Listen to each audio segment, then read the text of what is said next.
नमस्कार दोस्तों, हमारे चैनल समस्या निवारण के अंदर आपका स्वागत है। दोस्तों, दीपावली आने वाली है या फिर समझ लीजिए कि दीपावली आ चुकी है। अब लोग क्या करते हैं कि इन गलतियां कर लेते हैं, जिसकी वजह से उनके घर की इतनी गलतियों के कारण लक्ष्मी दूसरे के घर अपने आप ही भेज देते हैं।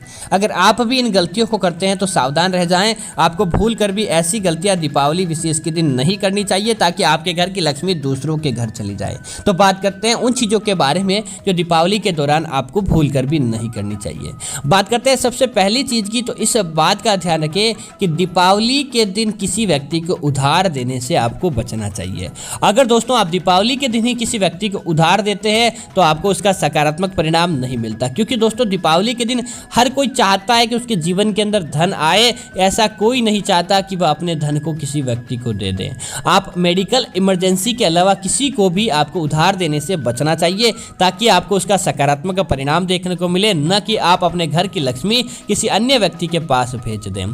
दोस्तों, इसी तरह इस बात का ध्यान रखें कि अगर आप चाहते हैं कि माता लक्ष्मी की कृपा बनी रहना, तो दीपावली के दिन कोई भी गरीब व्यक्ति आपसे मदद मांगने आता है खाने की, अन्न धन की, तो आपको भूल कर भी किसी व्यक्ति को नाराज नहीं करना चाहिए। आप निश्चित तौर पर उस व्यक्ति को कुछ खाने के लिए दे, पहनने के लिए दे। माता लक्ष्मी की कृपा आपके घर परिवार के अंदर बनी रहती है और आपको उसका सुखद परिणाम देखने को मिलता है। कई लोग क्या करते हैं कि दीपावली आदि के दिन आप नशे का सेवन करना, शराब मांस आदि का सेवन करना, तो इस बात का ध्यान रखें। अगर आप दीपावली के दिन शराब मांस आदि का सेवन करते हैं तो दोस्तों माता लक्ष्मी की कृपा आपके घर परिवार के ऊपर अपने आप ही नहीं रहती, माता लक्ष्मी आपसे नाराज हो जाती है। तो इसीलिए दीपावली विशेष के दिन आप शाकाहार का सेवन करें, अच्छी चीज़ों का सेवन करें, ताकि माता लक्ष्मी की कृपा आपके घर परिवार के अंदर बनी रहे।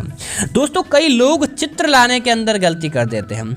अगर आप चाहते हैं कि माता लक्ष्मी का प्रवेश आपके घर के अंदर हो, तो हमेशा बैठी लक्ष्मी का ही आपको पूजन करना चाहिए। जिस चित्र के अंदर माता लक्ष्मी, श्री गणेश और भगवान माता लक्ष्मी और श्री सरस्वती के साथ बैठी रहती है, आपको वही तस्वीर अपने घर के अंदर लेकर आनी चाहिए। खड़ी लक्ष्मी की तस्वीर आपको भूल कर भी अपने घर के अंदर नहीं लेकर आनी चाहिए। खड़ी लक्ष्मी का पूजन करने से आपको उतना धन का लाभ प्राप्त नहीं होता जिसकी आपने अपने घर परिवार के अंदर कल्पना की है। तो इस बात का भी ध्यान रखें।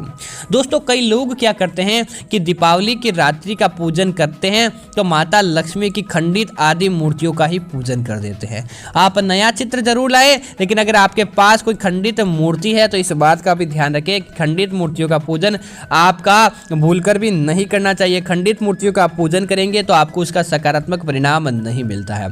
इसी तरह इस बात का भी ध्यान रखें कि दीपावली की पूजन आप कर रहे हैं तो जो आपने जो दीपक जलाया है वह पूरी रात तक जलना चाहिए। इस हिसाब से आपको उसके अंदर घी या तेल जो भी आप अपना सामर्थ्य है उसके हिसाब से डालें, लेकिन वह बीच के अंदर ही बुझना नहीं चाहिए। इस बात का ध्यान रखें ताकि उस दीपक की सकारात्मकता आपके घर के अंदर बनी रहे, उस दीपक का अच्छा माहौल आपके घर परिवार के अंदर बना रहे। इस बात का भी आपको ध्यान रखना चाहिए।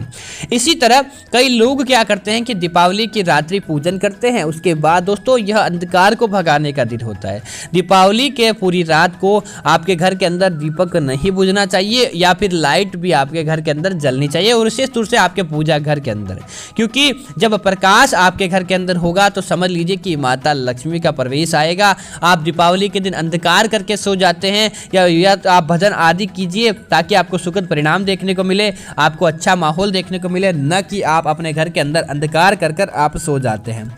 इसी तरह दोस्तों ध्यान रखिए कि दीपावली के दिन जब भी आप माता लक्ष्मी का पूजन करने वाले होते हैं, शुद्ध सात्विक चीज़ें ही आप लेकर आए।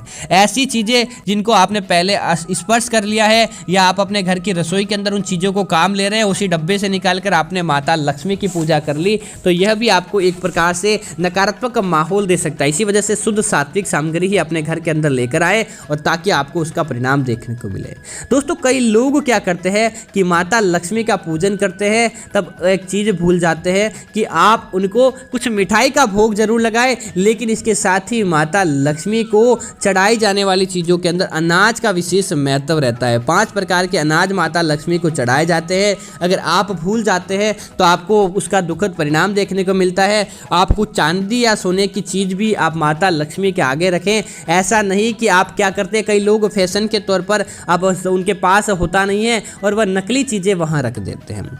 आपके पास हो या ना हो, लेकिन नकली चीज़ें माता लक्ष्मी की पूजन के अंदर न रखें, ताकि आपको उसका खुद परिणाम देखने को मिले, न कि माँ लक्ष्मी के क्रोध का आपको सामना करना पड़े। अगर आप यह गलतियां नहीं करेंगे तो दोस्तों निश्चित तौर पर माता लक्ष्मी आपके घर परिवार के ऊपर मेहरबान रहेगी। माँ लक्ष्मी का आपको आपके जीवन के अंदर योग प्राप्त होगा। उम्मीद है कि यह जानकारी आपको अच्छी लगी होगी। इस प्रकार की अन्य जानकारियां देखने के लिए आप हमारे चैनल को सब्सक्राइब करें, साथ ही साथ वीडियो को लाइक और शेयर करें। महालक्ष्मी के दरबार के अंदर आपकी हाजिरी लग जाएगी। जय माँ लक्ष्मी मित्रों, धन्यवाद मित्रों।